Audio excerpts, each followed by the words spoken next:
when a lot of, in the summer, a lot of people come to the beach. So they have to somehow manage suddenly that increase in traffic, people, children being lost, pets, whatever. And they're using wireless to do that. And that's very interesting because that requires you to think, okay, I'm beach town, I'm crowded in the summer. How do I make it easy for the guests to find parking spaces? How do I make it, easy for them if the kids are lost to give them wireless bracelets so, you can triangulate where the child is in the community. So there's a city in Belgium called Blankenberge that is doing that. And there's also a city in the States called Ocean City, New Jersey, that's going to do that this year. It wasn't on the slide, but I thought I'd mention that as well. My favorite, public transport. You're asking yourself, okay, why should a bus or a train operator offer free Wi-Fi? What's the business model? More butts on seats. That's it. They just want to get butts on the seats. More butts, more profits. Buses are full, great. More people taking public transport, reduce the number of people driving on the street. It's fantastic. So when you look at public transport, there are a couple of really cool projects. One is, of course, the bus lines in the UK, the Stagecoach, National Express, and the Reading Transport Bus. Stagecoach is actually, and I'll go back to this slide just to show you, it's a really busy bus. It's the busiest bus line in Europe. They operate 24/7, right? So they go between Oxford and the city of London, center of London, up and down, up and down. A lot of students use it, a lot of business people.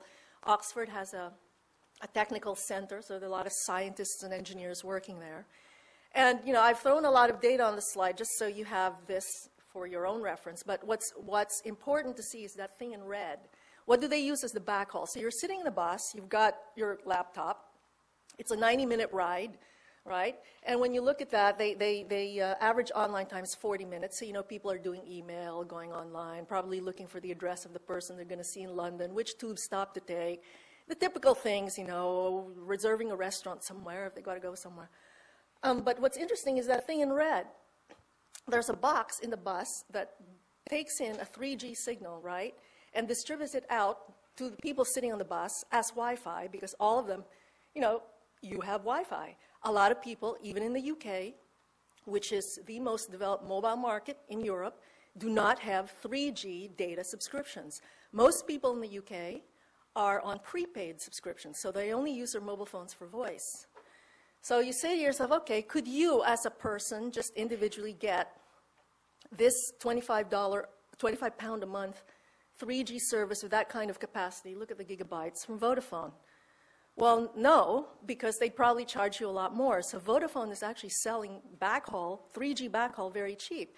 So here's the thing. They built this really expensive network. They paid, millions of pounds for it, right? And they want, ideally, every one of us sitting on that bus to get a 3G card or a 3G subscription.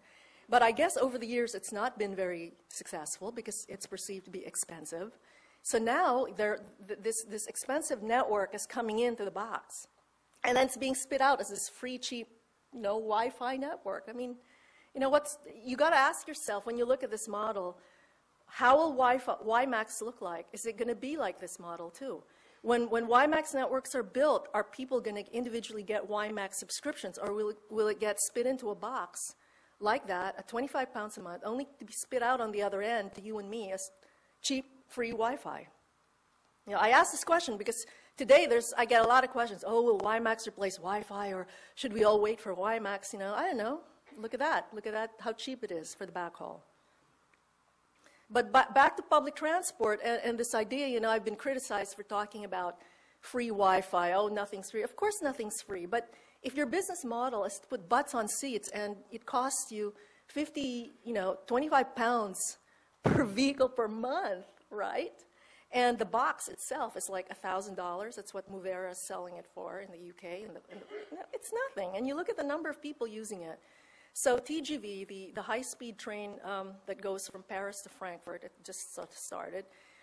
They're competing with the airlines. They want to put, again, more butts on seats, mainly business butts, because they pay a lot more money. So they've cut down the travel time from 6 hours to 3 hours and 50 between Paris and Frankfurt, city center to city center. By the end of this year, they will have Wi-Fi on those trains. So another incentive, again, for people not to drive, not to go on airplanes, but to ride the train. Thalys, which is also part of the TGV, they just call it a different name. They're also going to put Wi-Fi in the Paris to Amsterdam route by the end of 2008. In the States, actually, there are a number of commuter sort of companies that are doing it. In Seattle, some of the buses have it. Some private companies like Microsoft that operate a lot of shuttle buses, and Google as well, they have Wi-Fi on the bus. Dallas-Fort Worth, they have a commuter rail from Dallas and Fort Worth to the airport, and they've got Wi-Fi.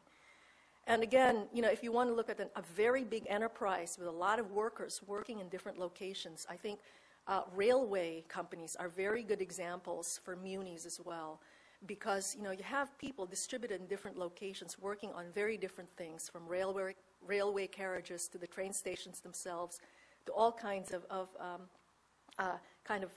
large installations where they fix things, upgrade things. And they actually have been using Wi-Fi